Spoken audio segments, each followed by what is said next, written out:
minutos. Repita. 9h22. E a guerra escancarou as críticas contra a política de preços adotada pela Petrobras. O reajuste anunciado pela empresa na última quinta-feira é sentido duramente no bolso do consumidor. Não bastou congelar o ICMS. A solução, segundo especialistas, está em uma profunda e justa reforma tributária.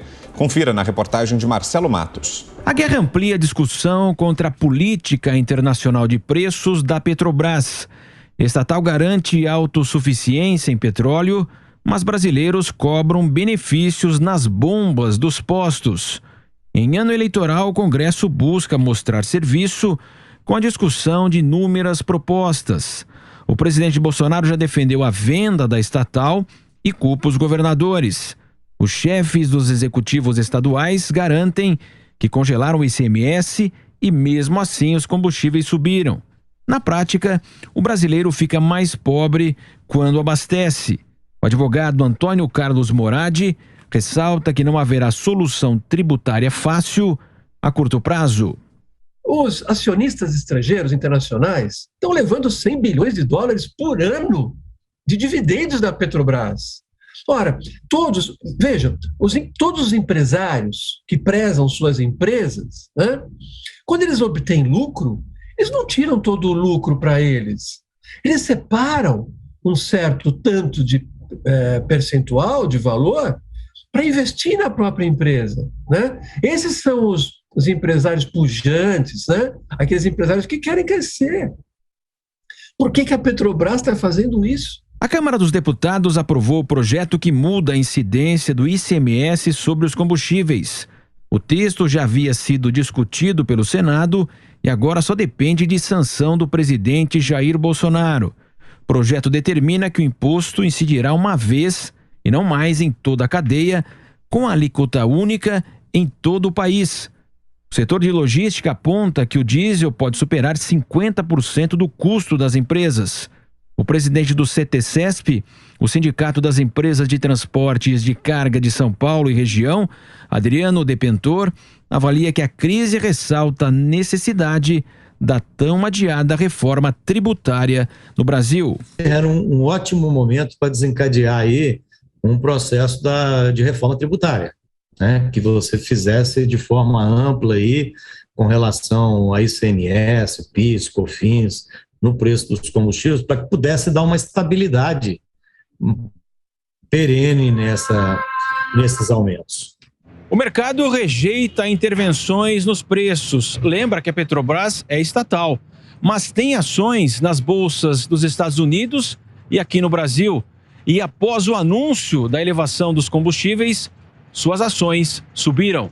O diretor da Abrilivre, Associação Brasileira dos Revendedores de Combustíveis Independentes e Livres, Rodrigo Zingales, reforça a situação excepcional e cobra ação dos governos federal e estadual. Aqueles que são mais favoráveis ao liberalismo, vejam que a gente está numa situação bastante peculiar e que é importante que nesse momento a gente pense no Brasil e não num grupo restrito de acionistas ou mesmo numa ideologia de uma política liberal e especificamente nesse momento que os preços dos combustíveis deixem de aumentar, porque isso é péssimo para revendedor, péssimo para o consumidor e péssimo para o Brasil como um todo, né?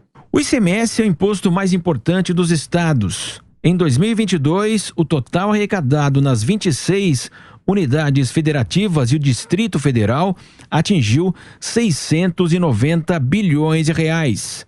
A fatia dos combustíveis somou 101 bilhões de reais. Daí a razão da defesa dos governadores do impacto nos seus cofres. Em março, o ICMS representa 26,6% do preço do litro da gasolina e no diesel 14%. A base dos estados é o preço da bomba, ou seja, se o preço sobe, a arrecadação aumenta proporcionalmente. Razão das críticas do presidente Jair Bolsonaro, que alega que zerou os impostos federais ao diesel, gás de cozinha e haveria espaço nos estados. E os governadores rebatem que congelaram suas alíquotas. Mesmo com o aumento, a Petrobras estaria ainda com 10% de defasagem nos seus preços em relação ao mercado internacional. Paulo Pouzonov, e a gente acompanhou essa chegada da guerra como um fator que impulsionou as discussões políticas aqui no Brasil. Esses projetos sobre combustíveis, por exemplo, já vinham tramitando, mas aí com o início da ofensiva russa acabaram sendo aprovados justamente como uma forma de tentar encontrar uma solução para esse aumento de preços. No caso, será que o início da guerra, essa piora da situação econômica, esse aumento de preços, essa possibilidade de aumento da inflação, vão fazer também com que a reforma tributária caminhe? Será que vai ser um fator que vai impulsionar e acelerar a tramitação dessas propostas ou ainda não é suficiente?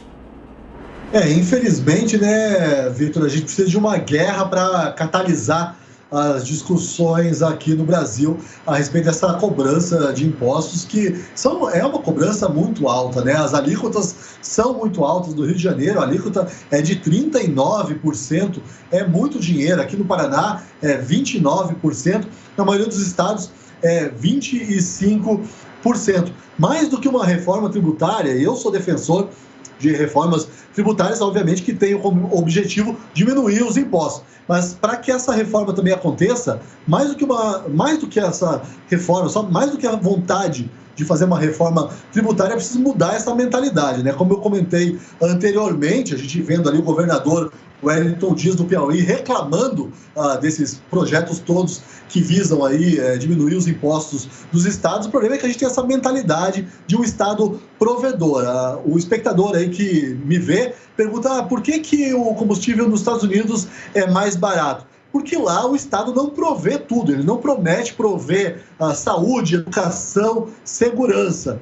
Por isso, lá os estados, né, a federação, também pode cobrar impostos mais baixos. É essa mentalidade que tem que mudar. Sem isso, a gente vai continuar dependendo aí do poder dos governadores, e os governadores querem arrecadação. Perfeito. Aí o Paulo Pouzonov, que continua com a gente até o final da edição deste sábado do Jornal da Manhã, analisando os principais destaques desse final de semana.